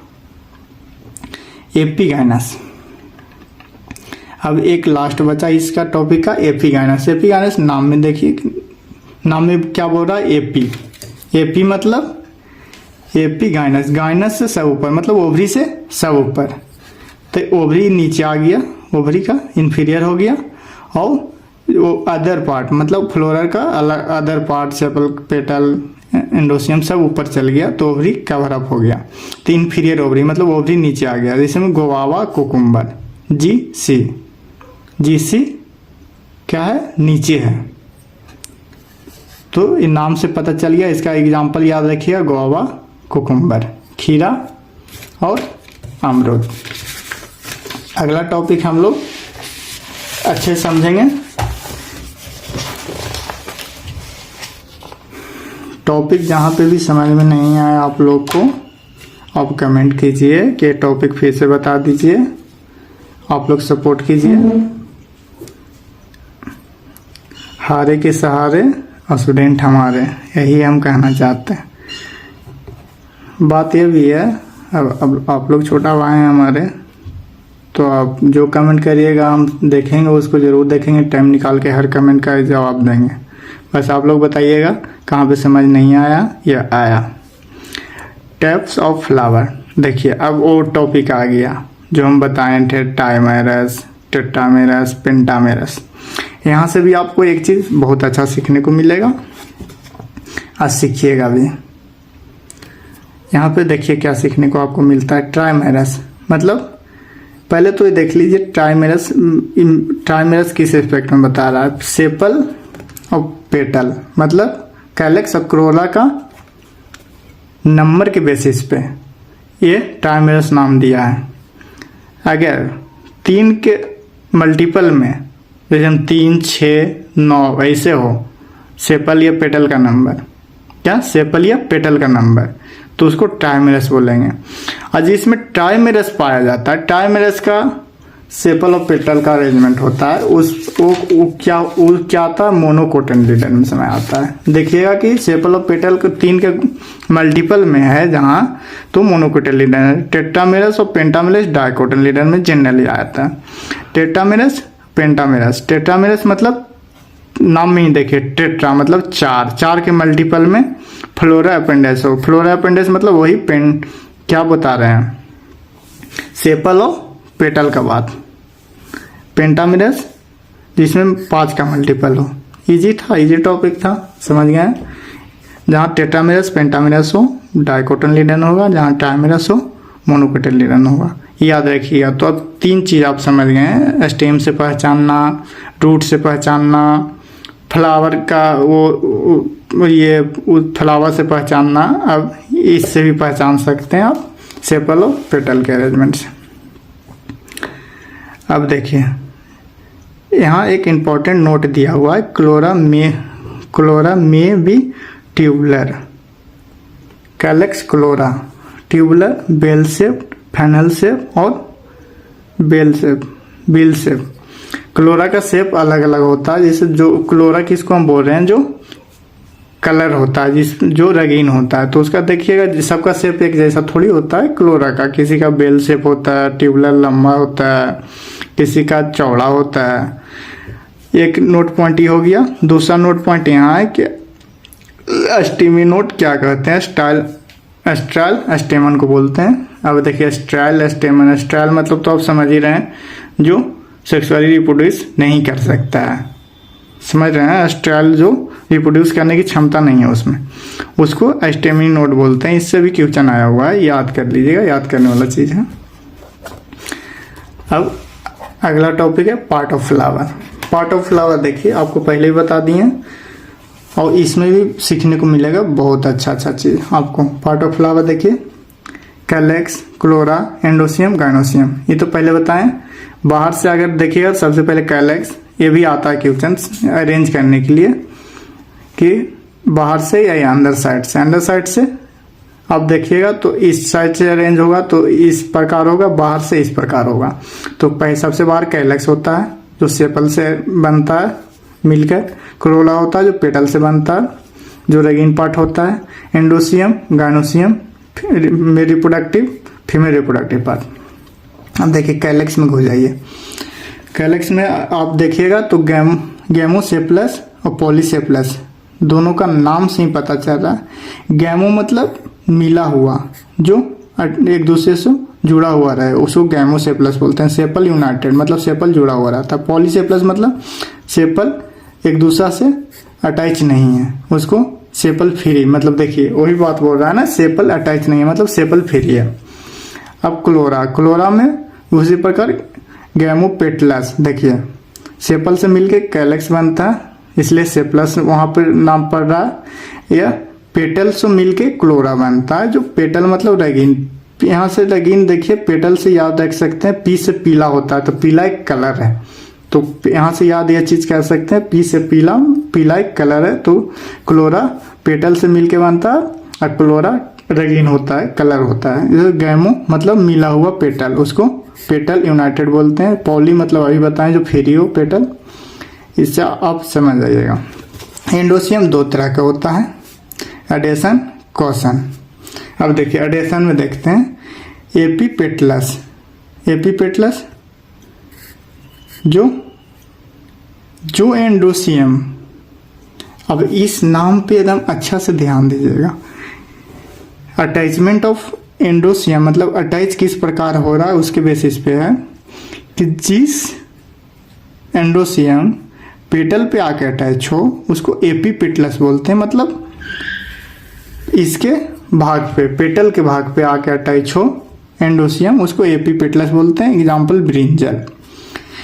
एपीफाइलस, देखिए ये नाम में अच्छे से घुस जाइए कि एपीफाइलस क्या बोलते हैं। लिली में बोलता है जो पेटल और सेपल या डिफ्रेंशिएट नहीं हो तो उसको टेपल बोलते हैं। और टेपल पे जब आके अटैच हो जाता है, एडेशन मतलब आके अटैच हो जाता है एंडोसियम, तो उसको एपीफाइलस बोलते हैं, जो लिली में एग्जाम्पल है। अब देखिए क्वेश्चन पे 3 टाइप के दिया हुआ है, मोनोडेप्लस, डाइडेप्लस, पॉलीडेप्लस। देखिए जिसमें एक डेपल हो उसमें मोनोडेप्लस होता है, चाइना रोज, जिसमें एंडोसियम का गुच्छा एक हो। डाइडेप्लस मतलब 2 डेपल हो जो पी में होता है। पॉलीडेप्लस मतलब बहुत सा डेपल हो, उसको पॉलीडेप्लस बोलते हैं, सिट्रस में होता है। ये एग्जाम्पल याद रखिएगा। गाइनोसियम मतलब फीमेल रिप्रोडक्टिव पार्ट। अब इसको समझेंगे, गाइनोसियम क्या चीज से बनता है, मिलकर, दिख रहा है ना आप लोग को, अगर नहीं दिख रहा है तो फिर से एक बार देख लीजिएगा। गैमो मतलब क्या होता है, जुड़ा हुआ।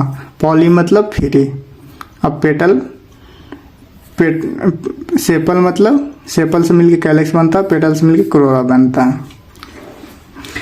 अब पिस्टिल गानोसियम को बोलते हैं सीन, सीन मतलब जुड़ा हुआ, सीन कार्पस जहाँ और एक्रोकार्पस जहाँ फ्री है, पिस्टिल फ्री है, तो सीन मतलब जहाँ सीन दिख जाए मतलब जुड़ा हुआ है, अटैच है। एक्रो मतलब फ्री है, तो सीन मतलब जुड़ा हुआ है कहाँ, टोमेटो मस्टर्ड में। और फ्री कहाँ, लोटस, लोटस के फ्लावर आप देखे होंगे उसमें गानोसियम फ्री रहता है रोज। अब अगला टॉपिक है जो हम लोग देखेंगे बहुत ध्यान से, जहाँ पे आपको लगे कि समझ नहीं आ रहा है तो बिल्कुल बेहिचक दम पूछें कमेंट में, आपको टॉपिक को फिर से समझाया जाएगा, एक वीडियो के थ्रू बहुत अच्छा समझाया जाएगा। आप लोग को ये चैप्टर से नीट में बहुत हेल्प मिलेगा। और एनसीईआरटी जरूर पढ़ें, एनसीईआरटी ये चैप्टर को इसके ये वीडियो देखने के बाद एक बार पढ़ लें, आपको बहुत अच्छा समझ में आएगा। अगर जो टॉपिक या जो लाइन समझ में ना आए कमेंट कीजिएगा, उस पर हम वीडियो बना देंगे आपको लिए। तो एस्टिवेशन क्या होता है, अब देखिए एस्टिवेशन उसको कहते हैं जो सेपल या पेटल का अरेंजमेंट किस प्रकार है। अरेंजमेंट मतलब किस प्रकार अरेंज है, तो the mode of arrangement of sepal और petal in a floral bud with respect to other member of the same mode, मतलब वही बताएं कि पेटल और सेपल का अरेंजमेंट किस प्रकार है। तो उस केस में 4 टाइप का आता है अरेंजमेंट। फर्स्ट वेलवेट, दूसरा ट्विस्टेड, तीसरा इम्ब्रिकेट, चौथा वेक्सिलरी। देखिए नाम से आप नाम में घुसिए, नाम से पता चल जाएगा कि हम इसको याद कैसे लें। वेलवेट, वेलवेट मतलब जो अरेंज हो लेकिन अटैच नहीं हो, एक दूसरे से अटैच भी हो, कभी कभी अटैच भी रह सकता है, अरेंज हो लेकिन एक दूसरे पे ओवरलैप जाए नहीं करो। वेलवेट मतलब वेलवेट उसे बोलेंगे जो ओवरलैप नहीं करे, जो क्लोट्रॉफिस में एग्जांपल इसका क्लोट्रॉफिस है। देखिए लिखा हुआ है मार्जिन टच और margin touch to each other, touch कभी कभी टच भी कहीं पे रहेगा और विदाउट ओवरलैपिंग, ओवरलैपिंग जहाँ नहीं हो ये लाइन याद रखिए, वो वेलवेट होता है। ट्विस्ट है, ट्विस्ट मतलब नाम नहीं पता, ट्विस्ट है मतलब ओवरलैप है, एक पार्ट अंदर एक पार्ट ऊपर ओवरलैप, एक अरेंजमेंट में है ओवरलैपिंग, मतलब एक दूसरे पर डोमिनेट कर रहा है, एक रिसेसिव एक पार्ट डोमिनेंस। तो चाइना रोज इसका एग्जांपल, लेडीज फिंगर कॉटन, इसका ये एग्जांपल आएगा China rose, ladies finger cotton. इसको याद कैसे रख सकते हैं, अब चाइना रोज देखे हैं, चाइना रोज आप देखे होंगे कि उसका जो सेपल और पेटल का अरेंजमेंट होता है वो ट्विस्टेड होता है, ट्विस्ट होता है, ट्विस्ट मतलब उसमें अरेंजमेंट ओवरलैपिंग होता है। One margin overlap that and next one and so on. देखिए अभी जो बताएं एक दूसरे पे ओवरलैप होता है। इम्ब्रिकेट मतलब नाम से ही पता चल जाए उसका ओवरलैपिंग हो लेकिन कोई अरेंजमेंट, कोई ऑर्डर में नहीं हो। इसका देखिए एक अंदर एक बाहर, एक अंदर एक बाहर अरेंजमेंट है इसमें, लेकिन कोई अरेंजमेंट है एक अंदर बाहर लेकिन कोई मतलब मैनर में नहीं है। तो कैसिया ग्लोमोहर आप वहां से भी रिलेट करके याद कर सकते हैं सिमेट्री से, समझें। इसका अरेंजमेंट देख रहे हैं, अरेंजमेंट से आप पता नहीं चला, अगर सही एक दिशा में अरेंजमेंट है तो इसको आप रेडियल सिमेट्री काट सकते हैं। इसका कोई सही दिशा में अरेंजमेंट नहीं है, समझ में आया, तो इसको आप रेडियल सिमेट्री में नहीं काट सकते हैं। तो जो वहाँ एग्जाम्पल था बाइलेटरल का वो सब आ जाएगा। बाइलेटरल में आपको हम बताएं थे ना पीजी कॉलेज बीए, तो देखिए वहाँ पीजी मतलब गुलमोहर कैसिया, और आगे भी बता देंगे पीजी कॉलेज बीम देखिए आ रहा है, ये भी बाइलेटरल काट सकते हैं। ये इसका भी अरेंजमेंट इस प्रकार है कि बाइलेटरल वेक्सिलरी वो आगे बता रहे हैं, वो उसका भी बाइलेटरल ही काट सकते हैं, रेडियल नहीं काट सकते हैं। रेडियल में वहाँ एग्जाम्पल क्या क्या था, एमसीबी बताए थे ना, ये रेडियल सिमेट्री क्या जो धतुरा वगैरह होता है, चाइना रोज होता है, तो इसे याद कर सकते हैं, रिलेट कर सकते हैं। रिलेट करिएगा तो जल्दी याद होगा। मार्जिन ये क्या बता दें तो ओवरलैपिंग हो ये लेकिन कोई मैनर में नहीं हो। ओवरलैपिंग देखिए margin overlapping but not particular direction, कोई डायरेक्शन सही नहीं हो। वेक्सिलरी जिसका एक वेक्सिलरी मतलब एक मेन हो फिर उसके अंदर हो और एक लास्ट वाला जो गेमो मतलब मिला हुआ हो। तो ये बीम अकेसिया अभी बताएं बाइलेटर से याद कर सकते हैं। देखिए 5 पेटल हो, जिसका 5 पेटल हो, इसमें एक स्टैंडर्ड हो, मतलब ये जो बड़ा है सबसे वो स्टैंडर्ड होता है। 2 लेटर हो, बगल साइड में 2 लेटर होता है, उस लेटर को ही विंग बोलते हैं, पंख जैसा। जैसे चिड़िया का पंख होता है ना, वैसे विंग जैसा 2 पंख जैसा। And 2 smallest anterior. एंटेरियर मतलब किस बेस पे, देखिए आगे से देख रहे हैं तो सबसे आगे है, मतलब एंटेरियर मतलब आगे, पोस्टेरियर मतलब पीछे, पीछे पोस्टेरियर, पीछे पीछे, ऐसे एंटेरियर, ऐसे आगे। तो सबसे आगे देख, आप सामने से देख रहे हैं सबसे आगे यही दिख रहा है। तो 2 स्मॉलेस्ट एंटेरियर पेटल होता है, इसको कील बोलते हैं। कील जैसा देखिए आगे दोनों जुड़ा हुआ है, कील जैसा, एक कील जैसा आगे नोखीदार बना रहा है। तो इससे आप याद कर सकते हैं। तो एस्टिवेशन 4 प्रकार के हुआ, वैल्वेट, ट्विस्टेड, इम्ब्रेकेट, वेजिलरी। वैल्वेट जो क्या हो, ओवरलैपिंग नहीं हो, और ट्विस्टेड जो एक माइनर में ओवरलैपिंग हो, विदाउट माइनर में ओवरलैपिंग उसको इम्ब्रेकेट बोलते हैं। वेजिलरी जो 5 पेटल हो और एक स्टैंडर्ड हो, 2 लेटर हो, एक छोटा हो, सबसे 2 छोटा हो, वो इंटीरियर में जाके फ्यूज किया हो। अब प्लेसेंटेशन देखते हैं। प्लेसेंटेशन क्या होता है कि ओव्यूल का, ओव्यूल मतलब ओवरी है जो किस प्रकार, मतलब सीड किस प्रकार प्लेसेंटा के थ्रू अटैच है, उसी को placenta, arrangement of ovule with in the ovary. जो सीड है वो ओव्यूल से किस प्रकार अटैच है, प्लेसेंटा से अटैच होता है, किस प्रकार अटैच है, किस बेसिस पे। तो इसके बेसिस पे हम लोग 1 2 3 4 5 प्लेसेंटेशन पढ़ने के लिए एनसीईआरटी में नाम से ही सब याद हो जाएगा, आप इसके लिए चिंता मत करिए। देखिए मार्जिनल, एक देखिए एक मार्जिन लीजिए, एक्सिस लीजिए, इसी एक्सिस पे सब प्लेसेंटा के थ्रू सीड अटैच है, मतलब मार्जिनल है। मार्जिनल पी तो आप देखे होंगे, देख के ही पता चल। पैराइटल नाम से ही पता चल जाएगा। पैराइटल मतलब पी मतलब पेरीफेरी पे, पेरीफेरी पे जो सीड अटैच हो उसको पैराइटल बोलते हैं। जैसे मस्टर्ड और एग्रीमोन, एग्रीमोन में पेरीफेरी होता है। एग्जाम्पल बहुत इंपॉर्टेंट है, एग्जाम्पल एक्जियल। एक्जियल देखिए एक्सिस, एक्सिस में हम बोल रहे थे ना, यहाँ से देखिए एक एक्सिस है, यहाँ से एक एक्सिस है, यहाँ से एक एक्सिस है। तो एक्जियल देखिए एक्सिस पे प्लेसेंटा ये सीड अटैच है, तो इसको क्या बोलेंगे, एक्जियल बोलेंगे। चाइना रोज, टोमेटो, टोमेटो तो आप काटते होंगे तो देखते होंगे कि कंपार्टमेंट बना हुआ रहता है और कंपार्टमेंट में बीच बीच में सीड रहता है, तो इससे अटैच है। तो यहाँ से आप ये चीज याद कर सकते हैं। लेमन, लेमन भी आप काटते होंगे तो उसमें भी, ये तो याद करने का एकदम इजी तरीका है। उसका इंटीरियर पार्ट देख रहे हैं तो एक कंपार्टमेंट में बटा हुआ है, तो उसका उससे याद करते हैं टोमेटो, लेमन, इससे तो यही याद हो जाएगा। फ्री सेंट्रल, सेंट्रल में वो फ्री हो, कहीं से अटैच नहीं हो, उसको फ्री सेंट्रल बोलते हैं प्लेसेंटेशन। सिद्धार्थुरा प्राइमरोज याद रखिएगा। डीपी, डीपी हमेशा फ्री रहता है, कोई भी देख लेता है लोग डीपी। अगर डीपी आप एवरीवन करके रखे हुए तो कोई भी देख लेता है, तो इससे आप समझ सकते हैं कि ये फ्री सेंट्रल का मतलब डीपी याद करिएगा। डायथस और प्राइमरोज फ्री सेंट्रल। अब बेसल, बेसल का मतलब जो बेस से अटैच हो, लग रहा है ना, एक प्लेसेंटा बेस से एक बड़ा प्लेसेंटा बनाएगा घुमदार, वो भी बेस से अटैच हो, उसको बेसल बोलते हैं। सनफ्लावर और मैरीगोल्ड में होता है, याद रखिएगा। सनफ्लावर मैरीगोल्ड में, इसको याद करने का आप ठीक सोच सकते हैं। कैसे सोच सकते हैं, SM जो एक प्लेसेंटा से बेसल पार्ट पे अटैच हो, वो मैरीगोल्ड मतलब वो होता है गेंदा का फूल उसका, और सनफ्लावर दोनों फ्लावर है, दोनों बेसल होता है। अगला टॉपिक हम लोग फ्रूट समझेंगे।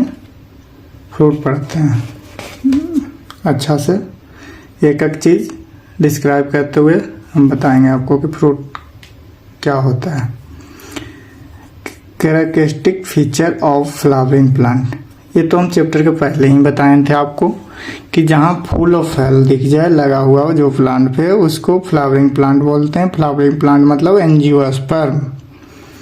मैच्योर और ripened ovary after fertilization develop into fruit. हाँ देखिए, जो ओवरी होता है वही डेवलप करके फ्रूट बनाता है फर्टिलाइजेशन के बाद। अब फ्रूट में क्या क्या चीज आता है, सीड प्लस पेरिकार्प मिला के फ्रूट बोलते हैं। जो पेरिकार्प में भी ड्राई फ्लेसी हो सकता है, जैसे फ्लेसी मैंगो में होता है, ड्राई कोकोनट में होता है। एनसीईआरटी में आपको यही 2 फ्रूट के बारे में बताया हुआ है जो हम लोग पढ़ेंगे आगे।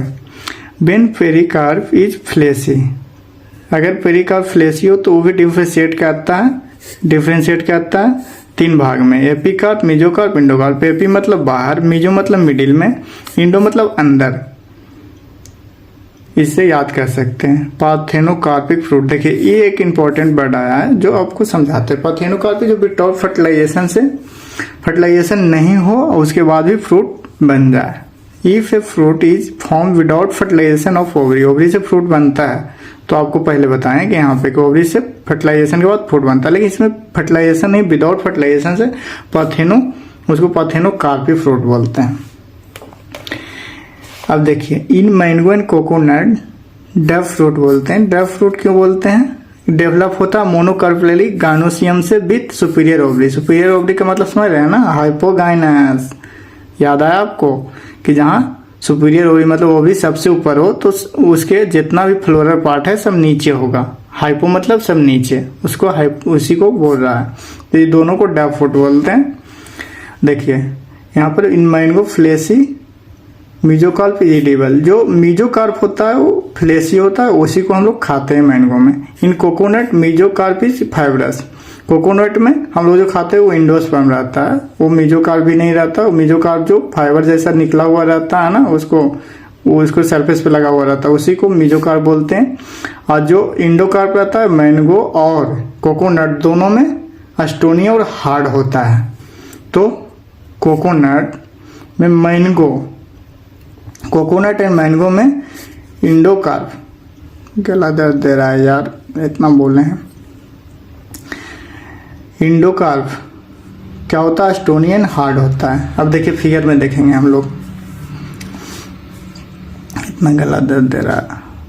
आप लोग मेहनत को समझिए और सपोर्ट करिए, लाइक और सब्सक्राइब कीजिए। जहाँ पे आपको प्रॉब्लम हो बेझिझक बिना कुछ सोचे कमेंट कीजिए, आपको लिए हम वीडियो बनाएंगे उस टॉपिक पे। रात में शूट कर रहे हैं, सोचिए, इस मेहनत को समझिए और सपोर्ट करिए अपने भाई को, अपने टीचर को, तब तो अप्रिशिएट होगा पढ़ाने के लिए, जुनून पैदा होगा, समझिए।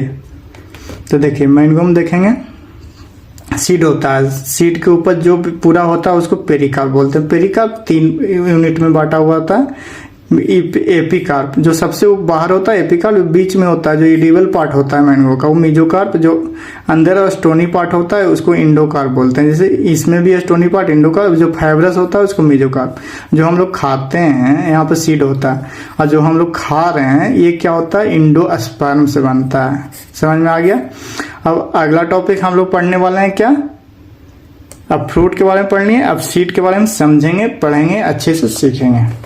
सीड के बारे में वही जो अभी तक बताते आ रहे थे कि डाइकोटिलीडन सीड और मोनोकोटिलीडन सीड। सीड से भी हम पहचान सकते हैं कि डाइकोटिलीडन प्लांट है, डाइकोटिलीडन ये मोनोकोटिलीडन प्लांट है। तो सीड से हम अच्छे से समझेंगे सीड क्या होता है।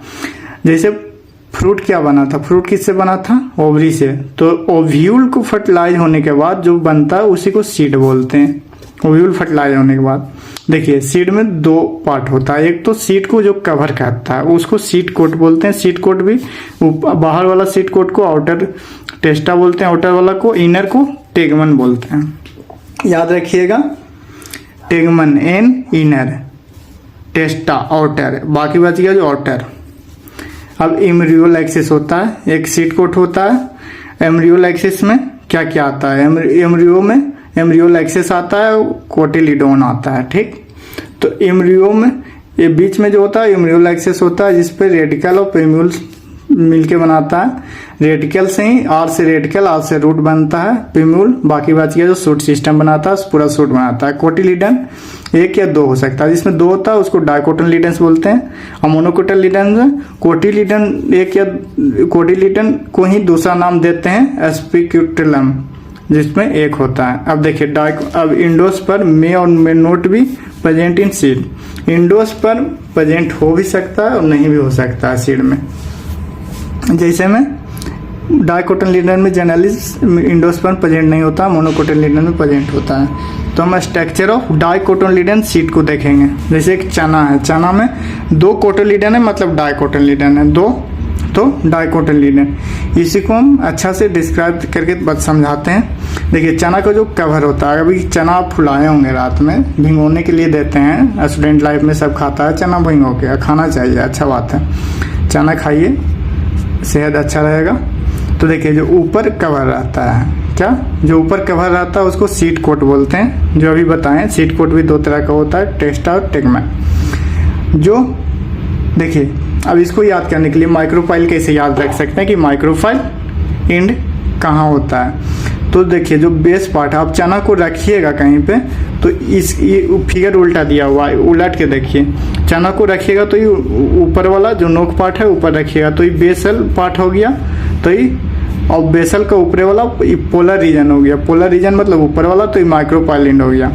आइए देखिए हाइलम क्या होता है बताते हैं। जो प्लेसेंटा ओवरी से ओव्यूल के अटैच करता है, वो प्लेसेंटा डिटैच होता है तो यहाँ पे एक छोटा सा होल रहता है, उसी को हाइलम बोलते हैं। देखिए चना को अगर भिगो के इस सीट को हटा के देखिएगा तो उसमें दो कोटिलीडन रहता है और बीच में देखिए अटैच रहता है, ये कैसे इम्यूनल एक्सिस से, इम्यूनल एक्सिस से अटैच रहता है।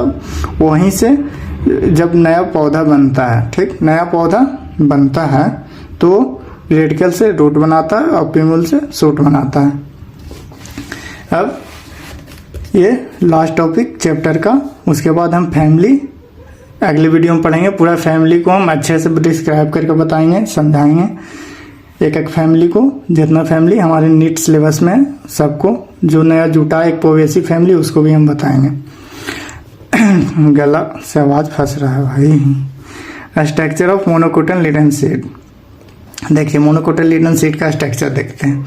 इसमें हम पहले बताए थे कि मोनोकोटिलीडन में इंडोस्पर्म प्रेजेंट होता है, स्पिक्यूटुलम कोटिलीडन की जगह पे स्पिक्यूटुलम नाम पड़ गया। देखिए तो ये तो इंडोस्पर्म क्या काम करता है, ये फूड रखने का काम करता है। जैसे कोटिलीडन इसमें डाइकोट में फूड रखता है, जो इसको ग्रोथ के टाइम पे इससे एनर्जी देता है, फूड देता है। तो इंडोस्पर्म में फूड रहता है। तो स्पिक्यूलम जहाँ से प्लांट ग्रो करता है, इसी को इम्यूनियल बोलते हैं, इम्यूनियल एक्सिस। ये देखिए ये इम्यूनियल एक्सिस है।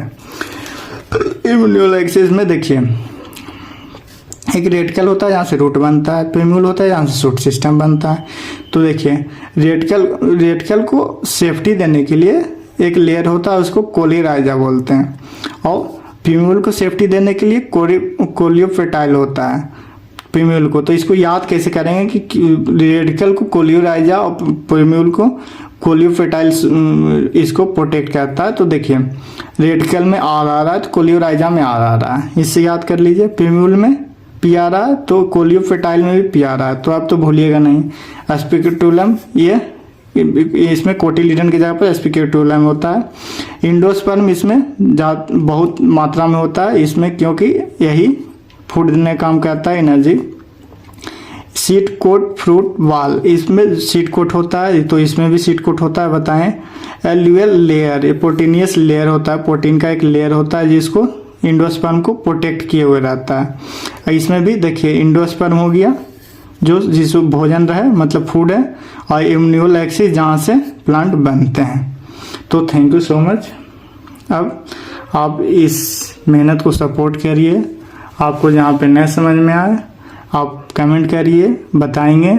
एनसीईआरटी से जो लाइन समझ में आए वो बताएंगे, सब बताएंगे।